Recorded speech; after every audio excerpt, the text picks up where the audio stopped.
कहानी की शुरुआत साल 1999 में भूटान के एक पहाड़ी इलाके को दिखाते हुए होती है, जहां पर चार फ्रेंड्स पोल, ग्रेग, फियोना और रूथी ट्रैकिंग कर रहे थे। तभी पोल को एक आवाज सुनाई देती है, जिसे सुनकर उसे लगता है मानो उसे कोई बुला रहा हो। और यहाँ पर अजीब बात ये थी कि पोल के अलावा ये आवाज किसी को भी सुनाई नहीं दे रही थी। खैर, पोल अब उस आवाज को सुनते हुए उसके सोर्स को पता लगाने की कोशिश करता है, और तभी वो गलती से पहाड़ के बीच में बनी एक दरार में गिर जाता है, जिसे देखकर ग्रेग उस दरार के पास जाकर पोल को आवाज लगाता है, लेकिन नीचे से पोल का कोई जवाब नहीं आता, जिस वजह से ग्रेग उसे बचाने के लिए एक रस्सी की मदद से उस दरार के अंदर उतर जाता है। नीचे पहुंचने पर वो देखता है कि ये कोई आम दरार नहीं थी, बल्कि अंदर जाकर ये एक टनल जैसी बन चुकी थी। यहाँ पर ग्रेग को एक अजीब सा कंकाल दिखाई देता है, जो देखने में तो किसी इंसान का लग रहा था, लेकिन उसके हाथों में असामान्य रूप से बहुत ज्यादा उंगलियां थी। और उसी कंकाल के सामने पोल एक अजीब सी हालत में बैठा हुआ था, और ग्रेग उससे बात करने की कोशिश करता है, लेकिन पोल उसकी किसी बात पर भी रिएक्ट नहीं कर रहा था।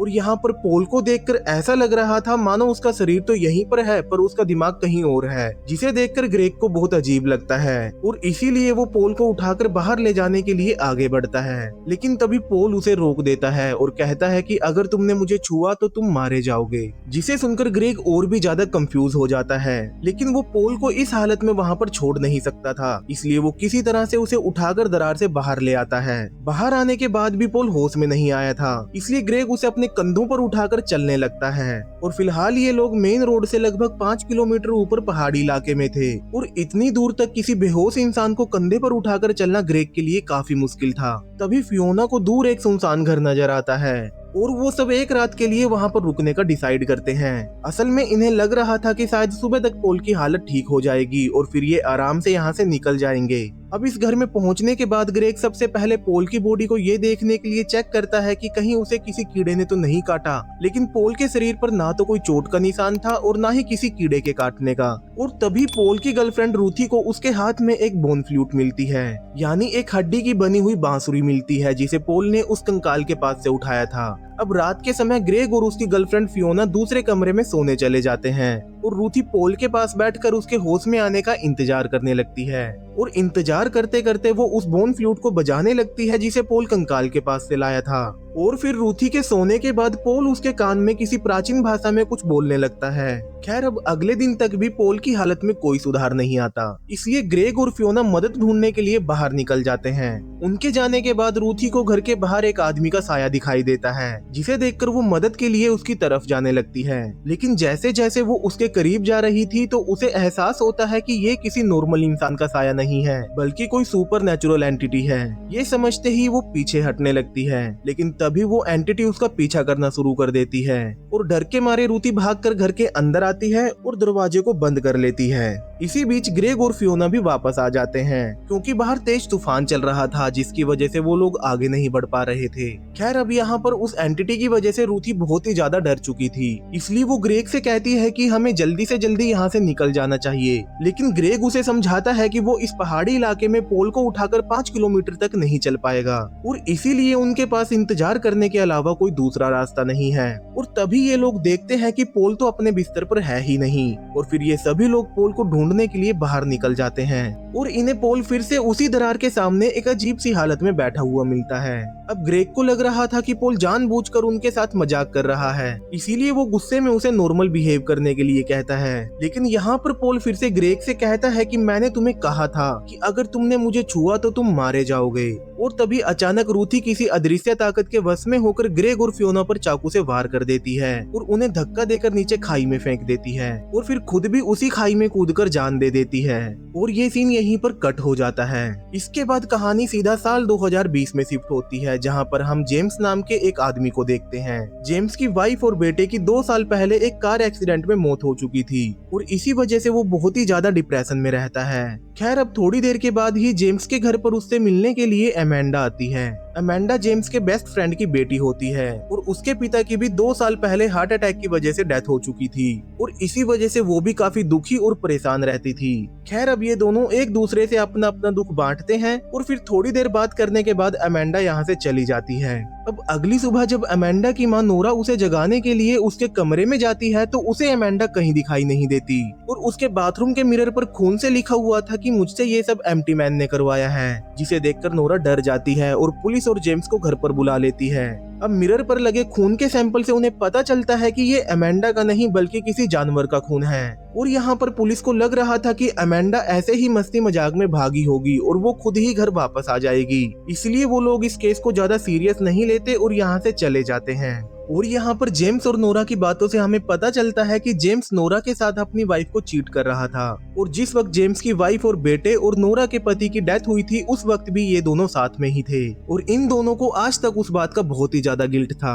खैर अब पुलिस वालों के जाने के बाद जेम्स को अमेंडा की डायरी में पोंटिफेक्स नाम के एक इंस्टीट्यूट का कार्ड मिलता है और जेम्स नोरा को बिना बताए उस कार्ड को अपने पास रख लेता है क्योंकि वो जानता था कि पुलिस अमेंडा को ढूंढने के लिए कुछ नहीं करने वाली, इसीलिए वो नोरा को बिना बताए ही उसे ढूंढने का फैसला कर लेता है। और फिर जेम्स अमेंडा के बारे में पता लगाने के लिए उसके स्कूल में जाता है और उसकी फ्रेंड डेवरा से मिलता है, लेकिन डेवरा को अमेंडा के बारे में कोई खास जानकारी नहीं थी। इसके बाद जेम्स उससे एम्प्टी मैन के बारे में पूछता है, जिस पर डेवरा उसे एक अजीब सी बात बताती है। वो कहती है कि 2 दिनों पहले वो सभी फ्रेंड स्मोक करने के लिए एक ब्रिज पर गए थे जहाँ उन्हें एक खाली बोतल मिली और उस बोतल को देखकर अमेंडा कहती है कि अगर अंधेरा होने पर ब्रिज पर किसी खाली बोतल में फूंक मारकर एम्प्टी मैन को बुलाया जाए तो वो सच में आ जाता है और पहले दिन सिर्फ उसकी आवाज सुनाई देती है, दूसरे दिन वो दिखाई देने लगता है और तीसरे दिन वो तुम्हें ढूंढकर अपने साथ ले जाता है। अब अमेंडा की बातें सुनकर सभी फ्रेंड्स उस पर हंसने लगते हैं। तब अमेंडा कहती है कि अगर तुम्हें ये सब मजाक लग रहा है तो क्यों ना इसे एक बार ट्राई करके देखा जाए। इसके बाद सभी फ्रेंड्स उस खाली बोतल में फूंक मारकर एम्प्टी मैन को पुकारते हैं और ऐसा करते ही ब्रिज पर अचानक से हलचल होने लगती है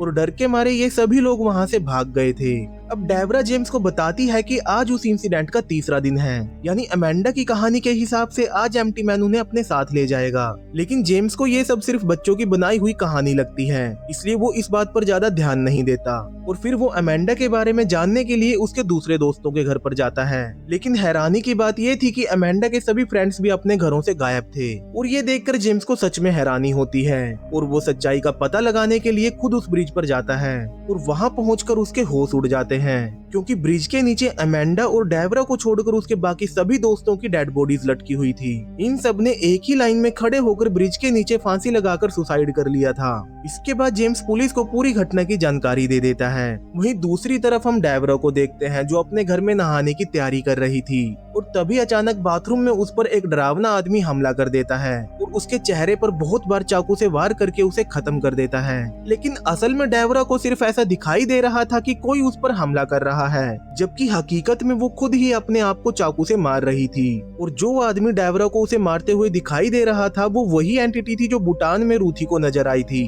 खैर अब पुलिस को डेवरा की डेड बॉडी के पास भी खून से यही लिखा हुआ मिलता है कि मैंने ये सब एम्प्टी मैन के कहने पर किया है, जिसे देखकर पुलिस ऑफिसर काफी हैरान हो जाता है और वो जेम्स को बताता है कि कुछ दिनों पहले उनके पास एक अजीब सा केस आया था जिसमें एक माँ ने अपने ही नवजात बच्चे को कुत्तों को खिला दिया था और उसका कहना था कि वो बच्चा किसी प्राचीन भाषा में कुछ बोलता रहता था और सबसे डरावनी बात ये थी कि उसका भी यही कहना था कि उसने जो कुछ भी किया वो एम्प्टी मैन के कहने पर किया। अब जेम्स को कुछ भी समझ में नहीं आ रहा था कि आखिर ये एम्प्टी मैन क्या है, इसलिए सच्चाई का पता लगाने के लिए वो उस इंस्टीट्यूट में जाता है जिसका कार्ड उसे अमेंडा की डायरी में मिला था और उस इंस्टीट्यूट में वो एक आदमी को ह्यूमन साइकोलॉजी के बारे में लेक्चर देते हुए देखता है जो समझा रहा था कि कैसे इंसान अपनी सोच को कंट्रोल करके खुश रहना सीख सकता है और लेक्चर के अंत में वो एम्प्टी मैन का जिक्र करता है, जिसकी वजह से जेम्स को समझ आ जाता है कि ये लोग एम्प्टी मैन के बारे में कुछ तो जानते हैं। इसलिए वो लेक्चर के बाद उस आदमी से मिलता है और एम्प्टी मैन के बारे में पूछता है, जिस पर वो आदमी उसे समझाता है कि इंसान का दिमाग सिर्फ सोचने का काम नहीं करता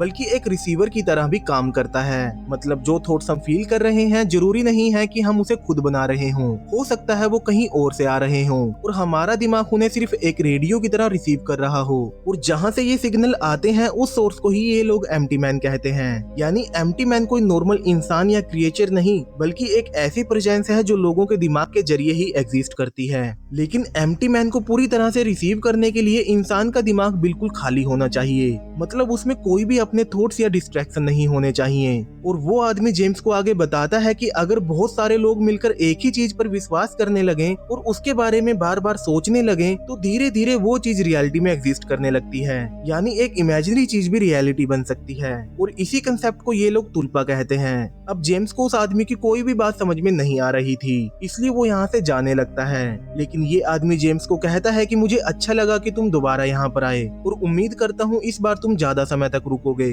जिस पर जेम्स कहता है कि मैं यहाँ आज से पहले कभी नहीं आया। खैर इसके बाद जेम्स अमेंडा को ढूंढते हुए इस इंस्टीट्यूट के बेसमेंट में चला जाता है, जहाँ पर कुछ लोग बिल्कुल वैसे ही चैंटिंग्स कर रहे थे जैसा कि हमने मूवी की स्टार्टिंग में पोल को देखा था। लेकिन यहाँ पर इससे पहले जेम्स कुछ समझ पाता तभी दो लोग आकर उसे इंस्टीट्यूट से बाहर निकाल देते हैं। और फिर वो इस इंस्टीट्यूट के एक स्टूडेंट को अमेंडा की फोटो दिखाकर पूछता है कि क्या वो इसे जानता है, जिस पर वो लड़का पहले तो मना कर देता है, लेकिन फिर इशारे से उसे बाहर बुलाकर बताता है कि अमेंडा पहले यहाँ पर आया करती थी, लेकिन 2 दिनों से वो यहाँ पर नहीं आ रही। और फिर वो लड़का जेम्स को इस इंस्टीट्यूट के एक कैंप का एड्रेस देता है और कहता है कि हो सकता है कि अमेंडा वहाँ पर हो, और ये जगह जंगल के बीच में थी। और जब जेम्स उस जगह पर जाकर देखता है तो उसे वहाँ पर अमेंडा और उसके फ्रेंड्स की फाइल मिलती है, जिसमें उनके बारे में जन्म से लेकर आज तक की सारी डिटेल लिखी हुई थी। और हैरानी की बात ये थी कि जेम्स को इन फाइल्स में अपने नाम की भी एक फाइल मिलती है, लेकिन उसके अंदर कोई डॉक्यूमेंट नहीं था। और यहाँ पर जेम्स को कुछ वीडियो टेप्स भी मिलती हैं, जिनमें इस इंस्टीट्यूट के लोग इंसानों पर कुछ एक्सपेरिमेंट कर रहे थे।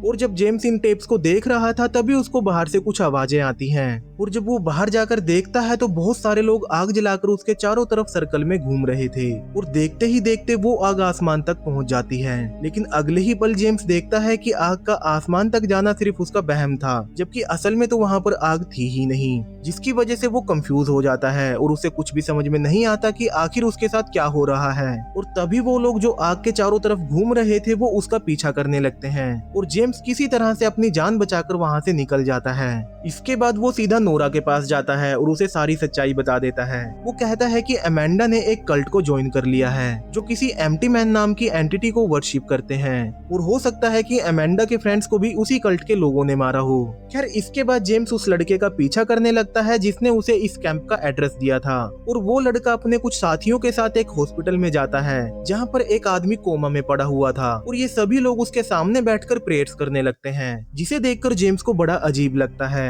और फिर सच्चाई का पता लगाने के लिए वो इस लड़के को किडनैप कर लेता है और उसकी पिटाई करते हुए पूछता है कि आखिर अमेंडा कहाँ पर है, और जो आदमी हॉस्पिटल में था ये लोग उसके सामने बैठकर प्रेयर्स क्यों कर रहे थे। लेकिन ये लड़का जेम्स को कुछ नहीं बताता, इसलिए गुस्से में जेम्स सीधा हॉस्पिटल चला जाता है और एक नर्स से इस आदमी के बारे में पूछता है, जिस पर वो बताती है कि ये आदमी पिछले 23 सालों से कोमा में है और हॉस्पिटल में किसी को नहीं मालूम कि वो कौन है, लेकिन उससे मिलने के लिए असामान्य रूप से बहुत ही ज्यादा लोग आते हैं और ये लोग ही उसका सारा बिल पे करते हैं। इसके बाद जेम्स उस आदमी से मिलने के लिए उसके कमरे में चला जाता है, और यहाँ पर हम देखते हैं कि ये आदमी कोई और नहीं बल्कि पोल था, जिसे भूटान में एक एंटिटी ने पोजेस कर लिया था। खैर यहाँ पर पोल के पास जेम्स को अमेंडा भी मिल जाती है, जिसे देखकर उसे बड़ी हैरानी होती है, और वो सबसे पहले नोरा को फोन करके बताने की कोशिश करता है कि उसे अमेंडा मिल गई है। लेकिन तभी यहाँ पर एक अजीब बात होती है, नोरा जेम्स को पहचानने से ही मना कर देती है। वो कहती है कि मैं किसी जेम्स नाम के आदमी को नहीं जानती,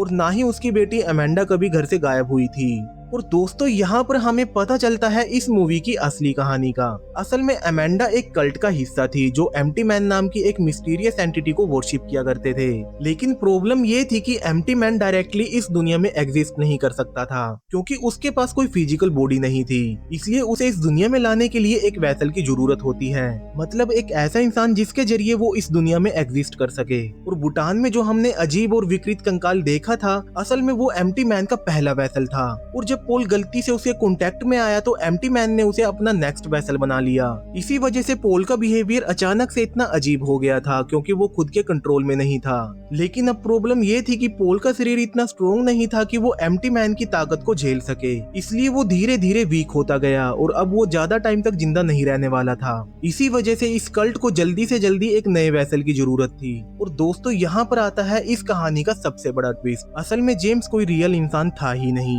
बल्कि उसे इन लोगों ने सिर्फ एक ही पर्पस के लिए बनाया था, ताकि वो एम्प्टी मैन का अगला परफेक्ट वेसल बन सके। और इसी कंसेप्ट को तुल्पा कहा जाता है, यानी एक ऐसा इंसान जो नेचुरली एग्जिस्ट नहीं करता, बल्कि लोगों के थॉट्स और बिलीफ की वजह से क्रिएट होता है। मतलब जेम्स ही इन लोगों का तुल्पा था। और इंस्टीट्यूट के बेसमेंट में जो जेम्स ने कुछ लोगों को प्राचीन भाषा में चैंटिंग्स करते हुए देखा था, वो लोग असल में उसे ही दुनिया में लाने की कोशिश कर रहे थे। और फिर अमेंडा जेम्स को सबसे बड़ा शौक देती है। वो उसे बताती है कि तुम असल में 2 दिन पहले तक एग्जिस्ट ही नहीं करते थे। मतलब तुम्हारी पूरी आइडेंटिटी, तुम्हारा पास्ट, तुम्हारी मेमोरी सब कुछ आर्टिफिशियली क्रिएट किया गया है। और वो आगे बताती है कि उन लोगों ने जानबूझकर उसकी जिंदगी में इतना ज्यादा दर्द, गिल्ट और इमोशनल पेन भरा था, क्योंकि उन्हें एक ऐसा वेसल चाहिए था जो अंदर से बिल्कुल टूट चुका हो। क्योंकि जितना ज्यादा इंसान मेंटली और इमोशनली वीक होता है, उतना ही उसका माइंड खाली होता है। और कल्ट का मानना था कि एम्प्टी माइंड ही सबसे परफेक्ट रिसीवर बन सकता है। इसीलिए उन्होंने जेम्स की पूरी आइडेंटिटी को इस तरह से डिजाइन किया था कि उसके पास्ट में सिर्फ लॉस, गिल्ट और ट्रॉमा था,